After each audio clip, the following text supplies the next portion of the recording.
Welcome to my channel where you get connected and thrive in the film industry. If you're new here, please be sure to subscribe. Today I'm chatting with the decorator Jon. I'll provide a link to his IMDb page below so you can see what projects he's worked on. He's had a fantastic and long and awesome career of working in set deck. He started off as a set dresser, went to being a lead man, and is now working as a decorator. And he was living in California, specifically in LA, and now lives in Atlanta. Welcome, Jon. I really enjoyed my conversation with Jon. I feel like he gave a great snapshot into what it's like to work in film and TV. Not only, what it's like to work in set deck, but, the culture of what it's like. So without further ado, here's our chat. Hi, I'm Jon Danniells, and I am a set decorator. I was a furniture mover for starving students, and someone asked if I wanted to do sort of the same thing for film, and they told me what it paid, so I was there the next day. That's so fascinating. I've heard from a few people in the industry that have come from kind of like parallel industries, and then they heard how much you can make in film, and then that was their ticket in.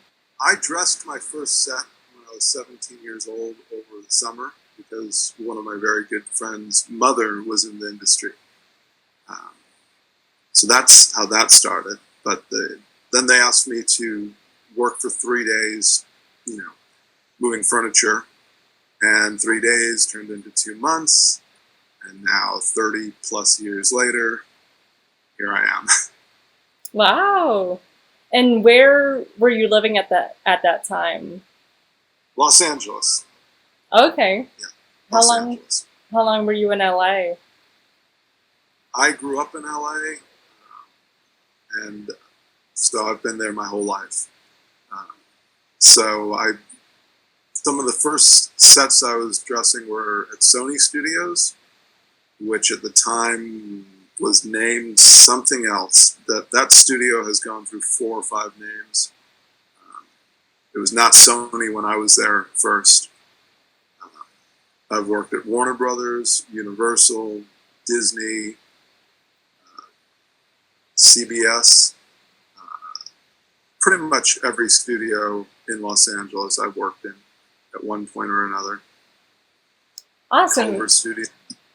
So with that, what has been, I'll ask 2 questions here. What was one of maybe your more well-known projects that, someone may have heard of, and what was your experience on it? And what was just your favorite one overall, and why?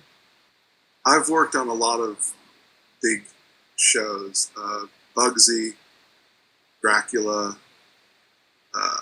True Lies, Last Action Hero, G.I. Jane, Tank Girl, which was a nightmare. It was a nightmare because of the where we were working.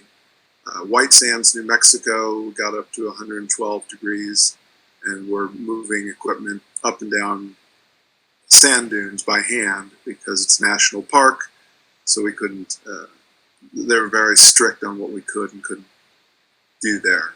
So yeah, I think that's a common thing of like, just because, projects that we've worked on are so well known may not necessarily mean that, they've been the most favorite of ours to work on. So if you can go ahead and go into like your most kind of rewarding project and why that was rewarding to you. I worked on Van Helsing as the assistant decorator, and that was a lot of fun for me because we actually had enough money and time to do things very thoroughly. Some of the pieces that I worked on ended up in the amusement park, so you could see them while you're standing in line to go see Van Helsing. So that was fun. I decorated Zorro in Mexico, which was quite challenging.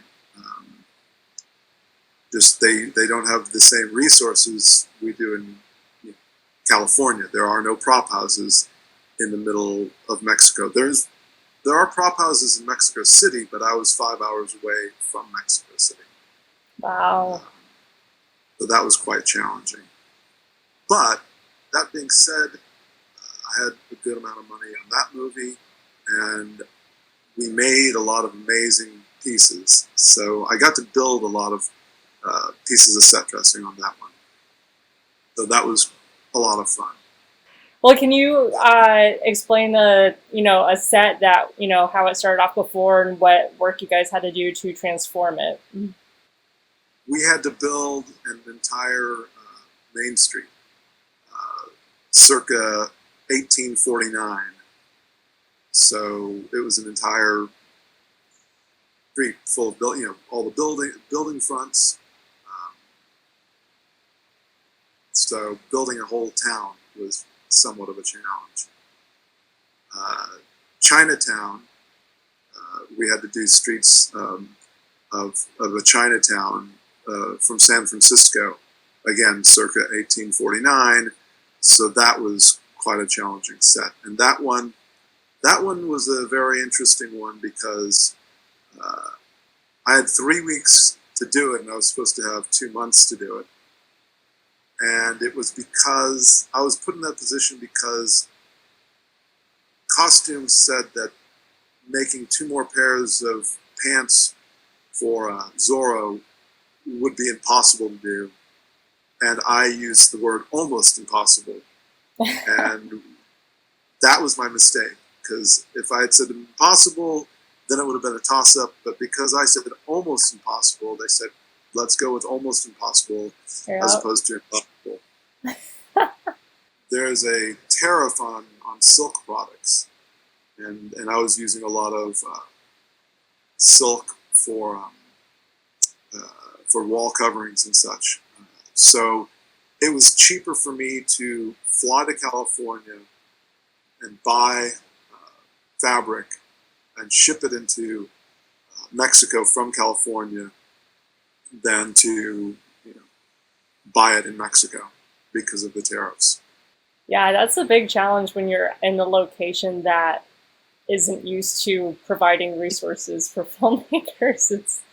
It's tough for sure. Yes. So with that, when you're in situations and locations like that, do you pretty much resource things elsewhere, or do you start with researching a bit on the area to see what you can source locally, or what's your approach to that? I try to get as much stuff locally because I like to try to help the local communities. I know a lot of people in my position are comfortable with LA prop houses. They know the stock, and they would much rather just deal with what they know. Though it's a toss-up because, for instance, on Speed 2, when we'd order anything, it'd have to go to Miami. It'd have to go from LA to Miami to St. Martin. And that whole process, through customs and everything, takes time. And on a movie, you typically don't have the time. I think I was just going through Facebook, kind of clicking on different things, and saw the channel, and it was interesting. When I was the vice president of the Set Decorator Society of America, and one of the things that I headed up was education of the craft. So I was very familiar with trying to teach people about our industry. Where film is such standalone projects, there's no system in place, and you're always working with different people. So it's just like this constant struggle, I think, on both ends, to learn and then also be the person that's training someone. I'm glad that, someone that is, a department head sees the value in providing education. So I'm glad that's an alignment. Yeah, we don't have we have film schools, but for instance, I've worked with a lot of English people, and they're generational. Their father was in the business, and their father's father was in the business. So they have been around film and been learning, almost in an apprenticeship, but within the family. Yeah, that's true. So one of my first, well, one of the only commercials. I've done 4 commercials, I think, and one of my first, when I was quite young, 19 or 20 maybe, was with Ridley Scott, and I worked with his son Jake Scott, who's gone on to become a big director himself. But Jake was a few years older than me, and obviously he was working for his father, Ridley Scott, who I've since worked with a couple times. I worked with him on G.I. Jane, and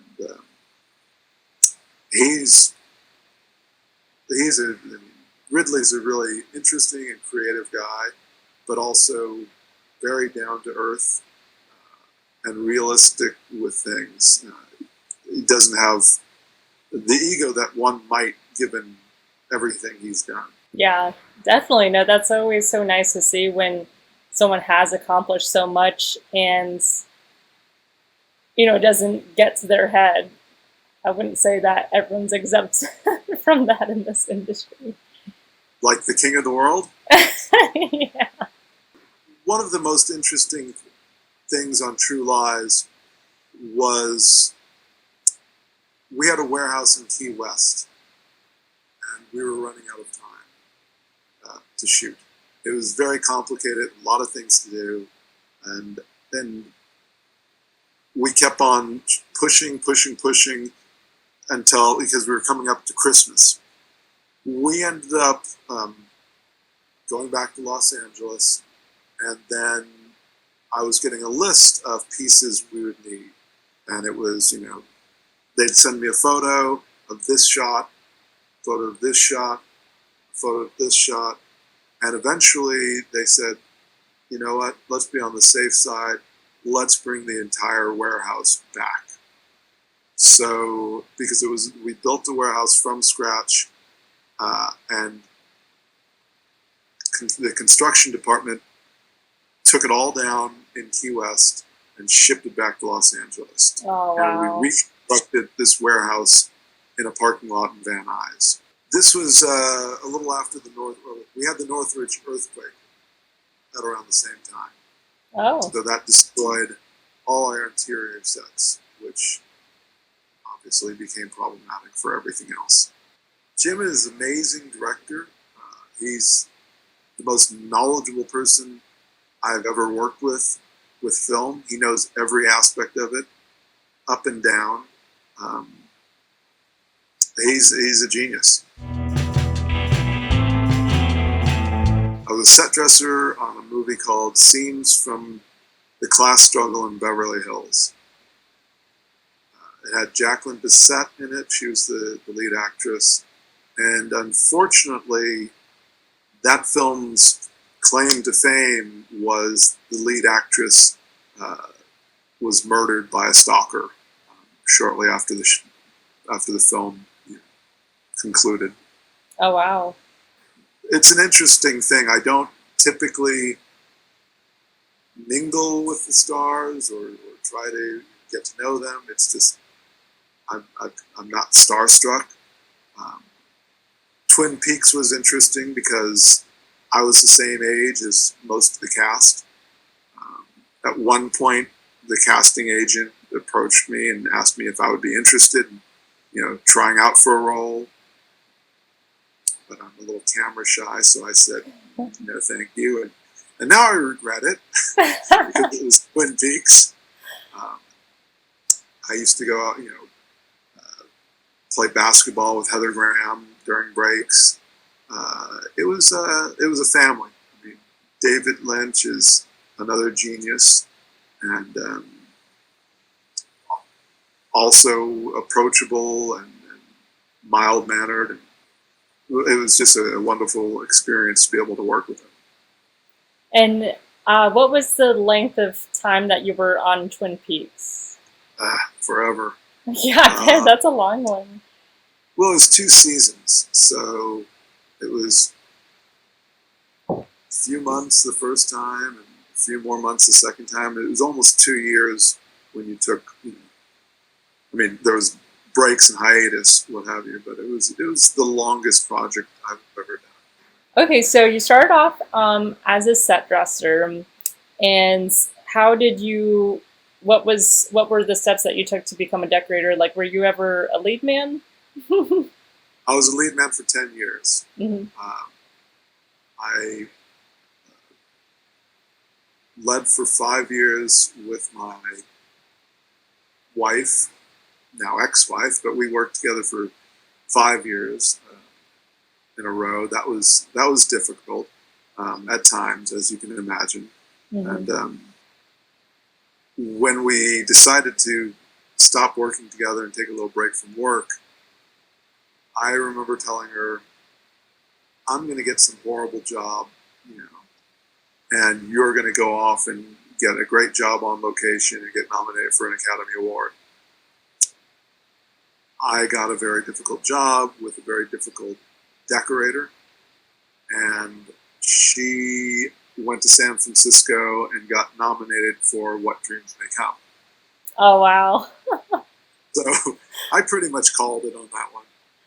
Yeah, you put it out into the universe and it happened. I suppose. That's funny. Sure. Well, the Onset Dresser is,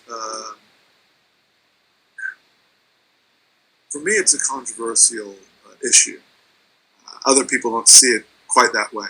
When I started in the business, there was no such thing as an onset dresser. Um, it that's a relatively new thing. It used to be that we, the set decorating department would be there to open the set, and then props would take it over. And there was no such thing as an on-set dresser. Uh, Interesting. Can I ask? Do you remember what year-ish that happened? it sometime in the 90s. Okay. Interesting. I didn't know that. Yeah, when I was on Dracula, Ford Coppola's Dracula, there was no on-set dresser. It's typically the third prop person who manages the set. Yeah, that was going to be my next question. I'm used to there being two prop people. So were there more on set? So there's three at that time. Yes. And how about a buyer? A set deck buyer. Another interesting position.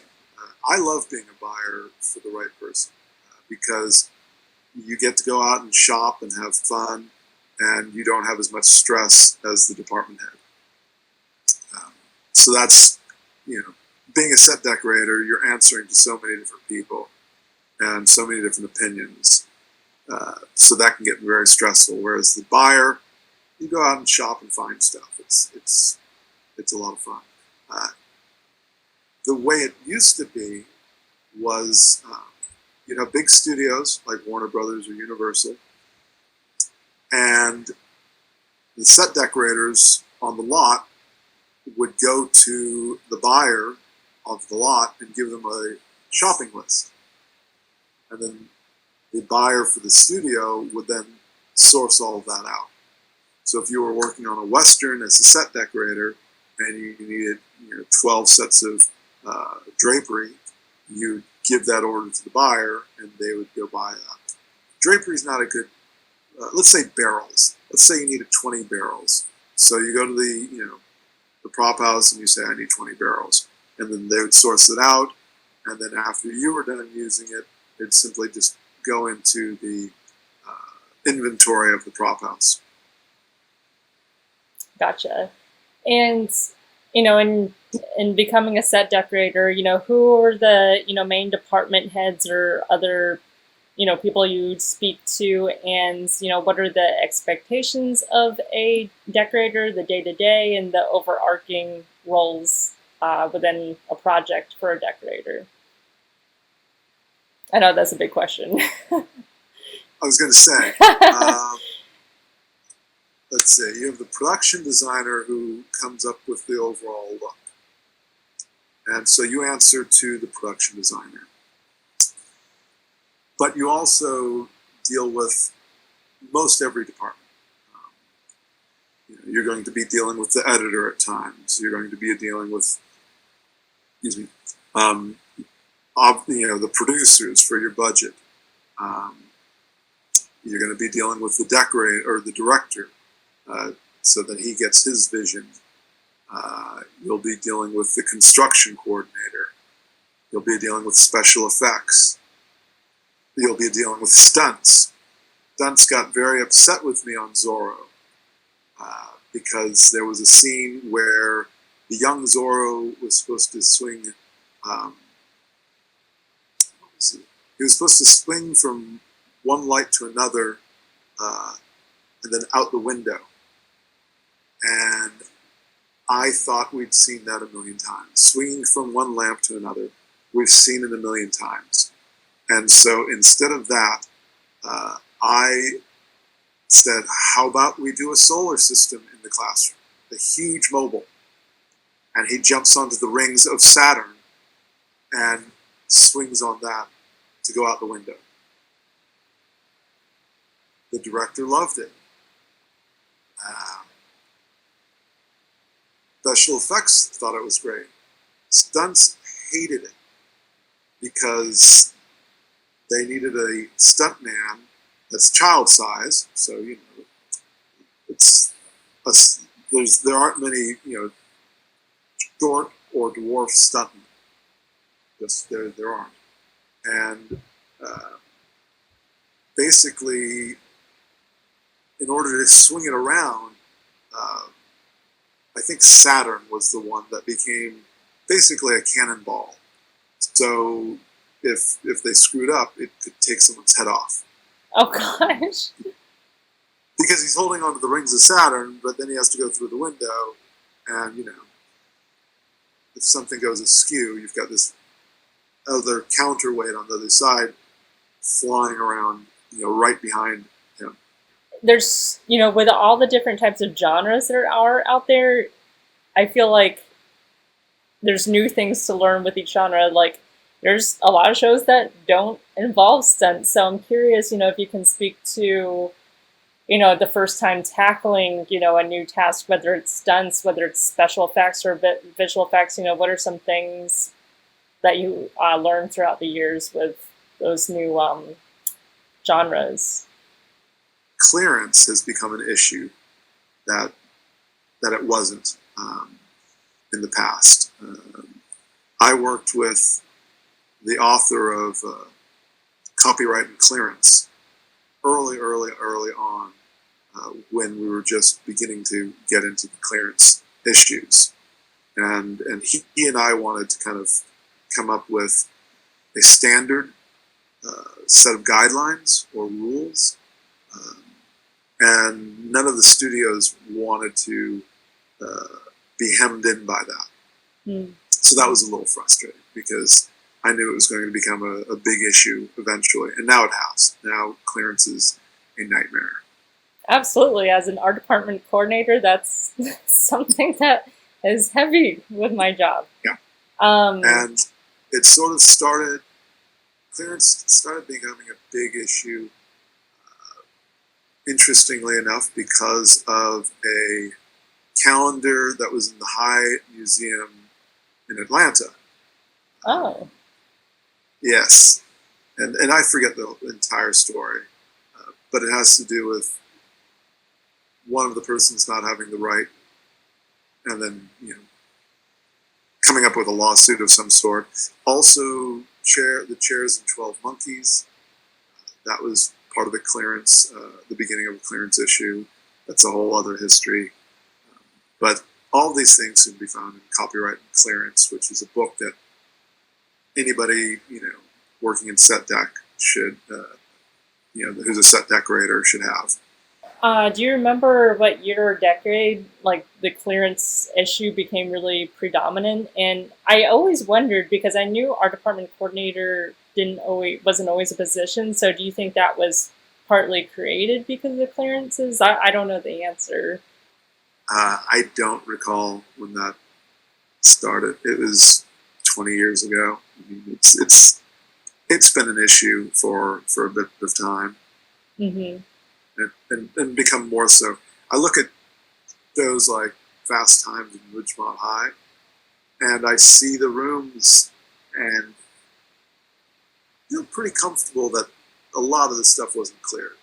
They just pull things out of a magazine and put it up, and it wasn't an issue. When I worked in Mexico, um, the Mexican set decorator counterpart had no idea what clearances was about, um, and she was a very talented decorator, but it's not an issue there. Mm-hmm. I think the further you get from Hollywood, the looser they are about clearance.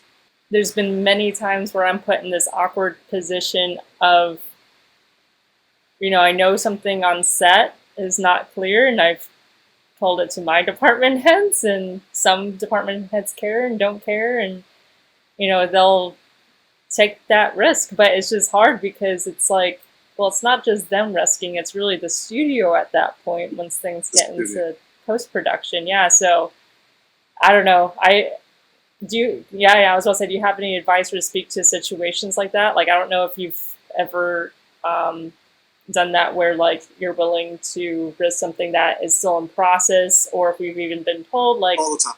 Yeah. All the time. Okay. All the time. But I have a pretty good idea of what will be a problem and what won't be. I mean, celebrities, are going to be a problem. Mm-hmm. You put any kind of celebrities on the set, photos, that can be an issue. Family photos of your own family, that shouldn't be a problem. When I worked on an Elian Gonzalez project, my stepfather, who's Puerto Rican, we used a bunch of his family photos, and we did not get clearance for a lot of them because his family was in Puerto Rico, and it's again, it wasn't a movie, but whatever the project was, did not have the time to get signatures from his aunt and uncle in Puerto Rico in time to put it on the set. So that was a gamble that I took, but feeling pretty confident. Should it become a problem, it's family. So, right. We could get the signatures eventually. Lawyer on one show, she told me, you might be right. In fact, you're right about everything you're saying about the legal constraints of this. But this is our studio policy. So it doesn't matter that you understand the law. It matters that you understand the Warner Brothers policy. Okay. So many things. As a set decorator, you're not going to know everything because I've never been in the military, but I've done a lot of military shows, so I've had to learn a lot about flags and rank and all sorts of things that I never wanted to know, didn't need to know. I didn't need to know about guns, size of guns, ability of these things. So every movie, you learn something. I don't typically go to big box stores, such as what are some of the big ones? Like Costco's or some of the ones that you just wouldn't go into on principle. Walmart's, yeah. Those type of stores. And I'm forgetting, there was a specific one.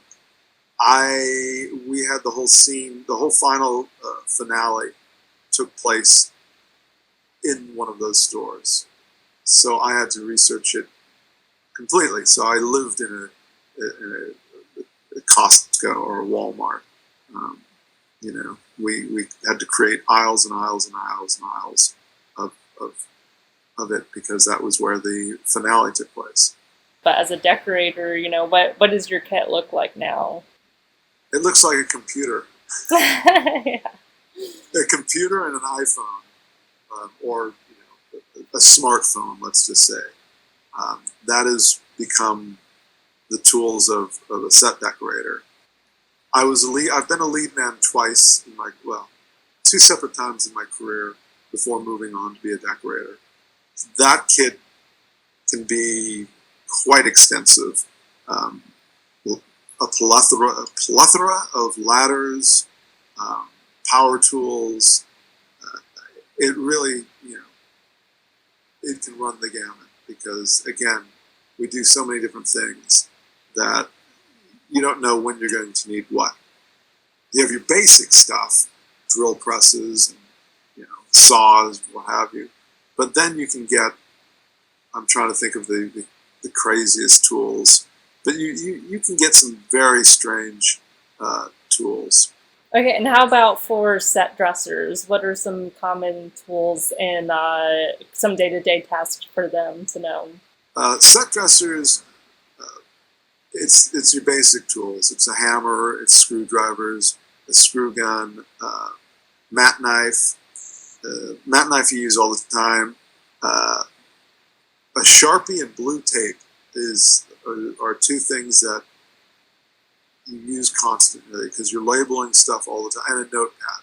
I'd say, three tools that you wouldn't think were as important as they are is a notepad, blue tape, and a Sharpie, because you're constantly labeling things and taking notes. Blue tape is one of these pet peeves because it's supposed to be low tack, and so people put it on furniture to tag it. It's still tape. So I've seen it take off leather, like when you put it on a leather chair to label as to where it's going, and then you pull it off and off comes, a strip of leather. I've seen it take off varnishes. I've seen low tack blue tape take off a lot of things. So that's one of my pet peeves as a decorator. So as a set dresser, I kind of know to put it in safe areas that won't damage the furniture. And what are some day-to-day tasks of set dressers? Moving furniture, hanging light fixtures, hanging art. That is it can be one of the trickiest things to do, is hanging art. It's got to be right on, and that is a skill that you pick up and you really need to know. Loading trucks safely. In order to load trucks, in order to rig, hanging fixtures, a good knowledge of knots is important. You're lifting and moving furniture all day, so that can put a strain on your back.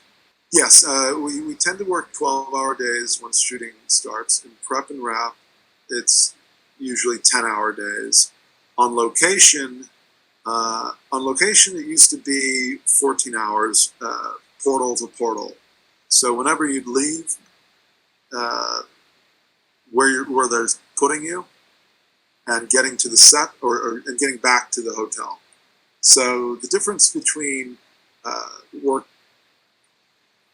in your town, whether it's Los Angeles or now I live in Atlanta, so it's Atlanta, your 12-hour day starts when you get to work.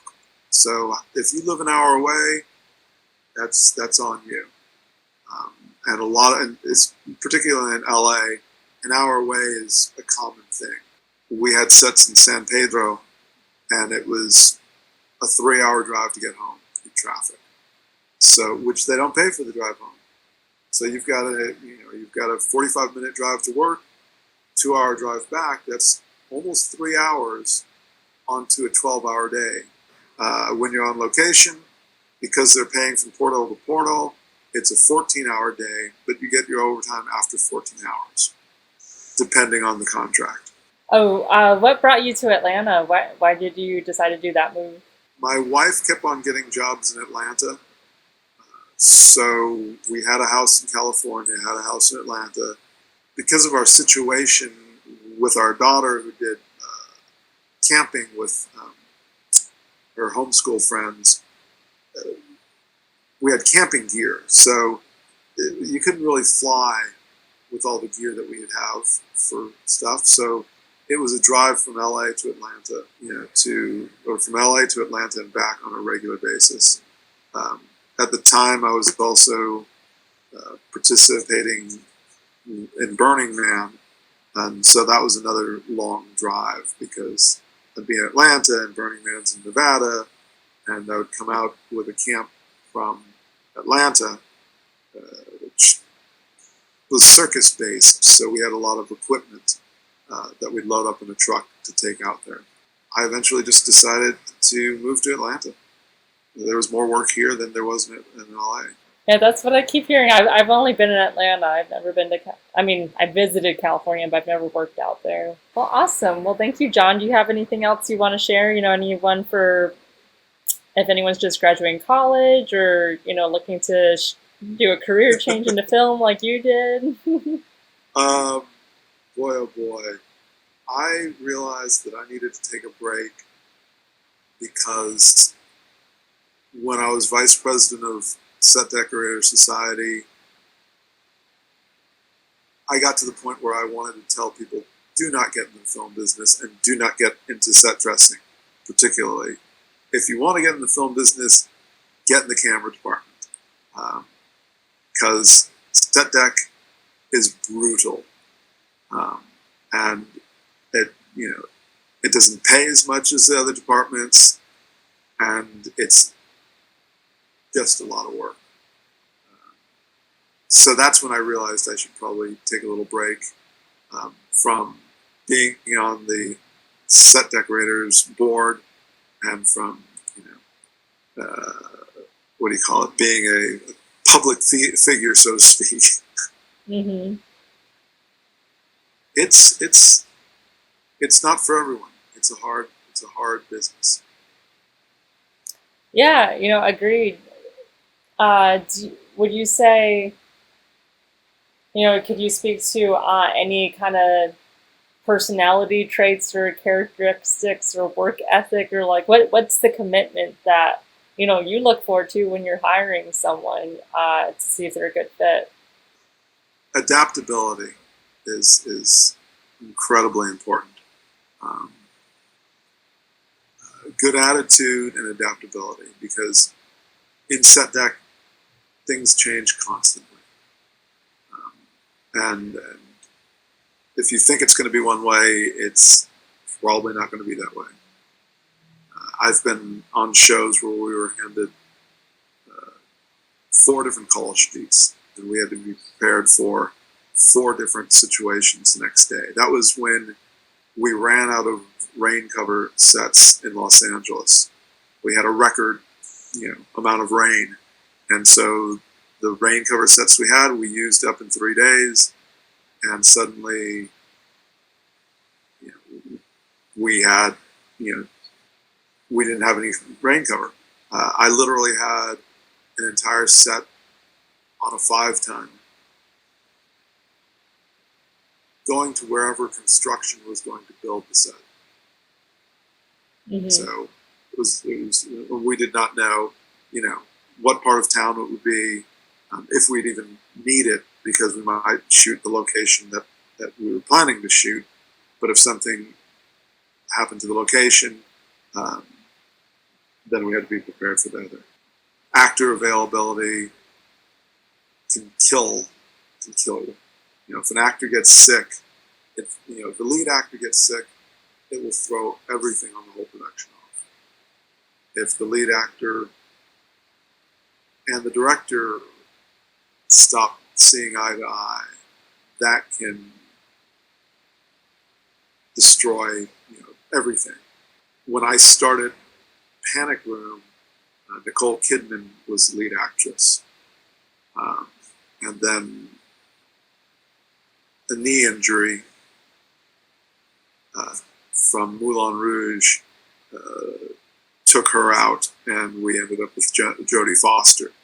So with the height difference between the two, and everything was prevised and made for Nicole. So when we had Jodie, it was just a different size person. And so everything kind of changed a little bit. One of the other gentlemen that I was interviewing when I was doing the PA videos, he was like, a willingness to do anything. And I feel like, when folks first start off, you're going to be asked to do those things that are not the most pleasant.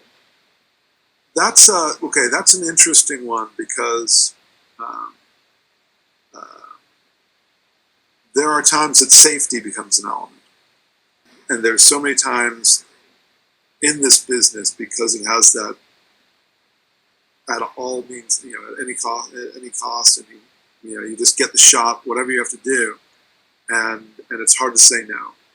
Um, and there have been times when I have said no and almost got fired. I've said no because of safety to my crew, and I was almost fired on 2 or 3 occasions when I said we're not doing it, mm-hmm. and it's tough, because you're putting your livelihood on the line, your crew's livelihood. So saying no is not as easy as a lot of people think. Because we are in this business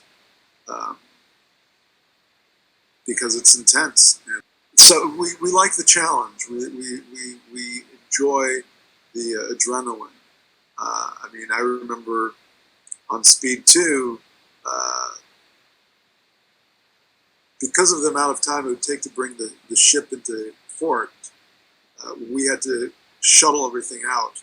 And so, we go out there on a little boat and climb a rope ladder up into the cruise ship and then pull all our equipment up by hand. And when the shooting crew went out there, they brought the ship in. The camera department said, we're not pulling this expensive camera equipment up by hand. We're not doing that. But for, weeks on weeks, the art department and the set deck department did all that stuff. That we wrapped the boat by helicopter. So a lot of the stuff, set dressing wise, we put in a cargo net and then a helicopter would pull it away. That was never wrapped a set by a helicopter before. Yeah, I've never heard of that either. That's fascinating. And yeah, I don't know, did you guys have any like rentals in that? Like, was there any like nervousness of what's gonna happen? So complicated. We took over for Speed 2. So they had already rented a lot of things that I would have purchased, simply because you're dealing with a boat that's crashing into a town. I don't see why you'd rent things. If you're going to be in the business, be prepared to take some lumps, because it's not an easy business, and it's not for everybody. In regards to film school, you asked about film school.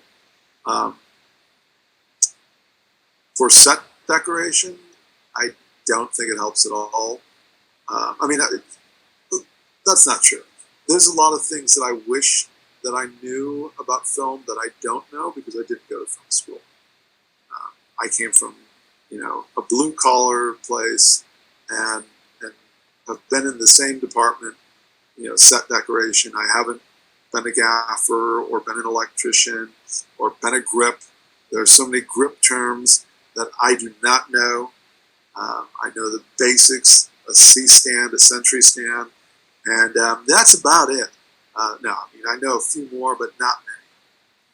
So would you say, for working in set deck, it's a lot of what you learn on the job then? It's on the job, and it's handyman. It's a ton of on-the-job training. And research is a huge thing that set decorators have to do.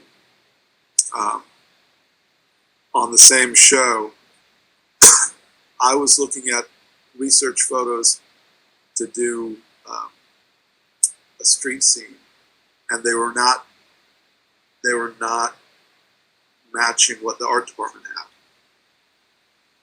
And as I did a little bit more research into the research, it turned out that their photos were of a different country than we were shooting. Oh wow, that makes a Yeah, difference.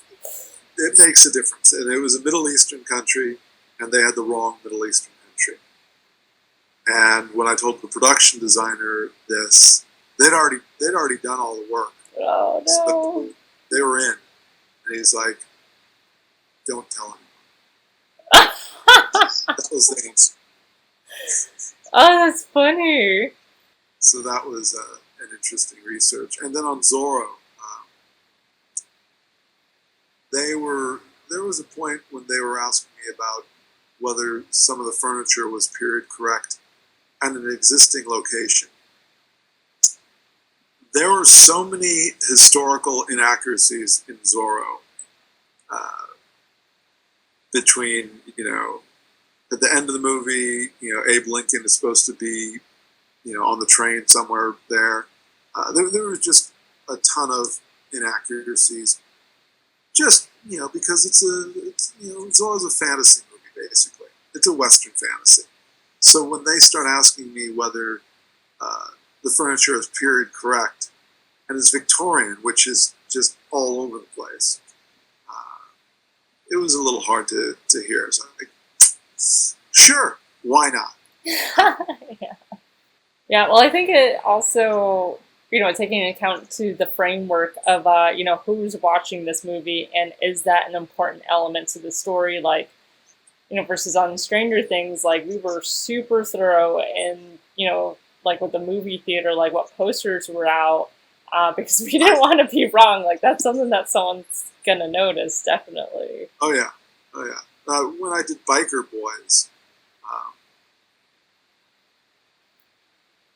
our technical advisor, Biker Boyz was a movie about black biker clubs,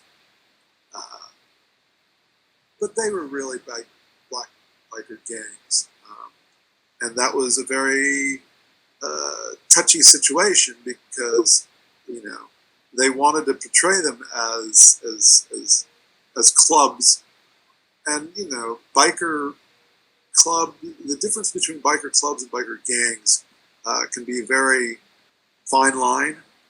Sons of Anarchy, that biker club was more of a gang than a club.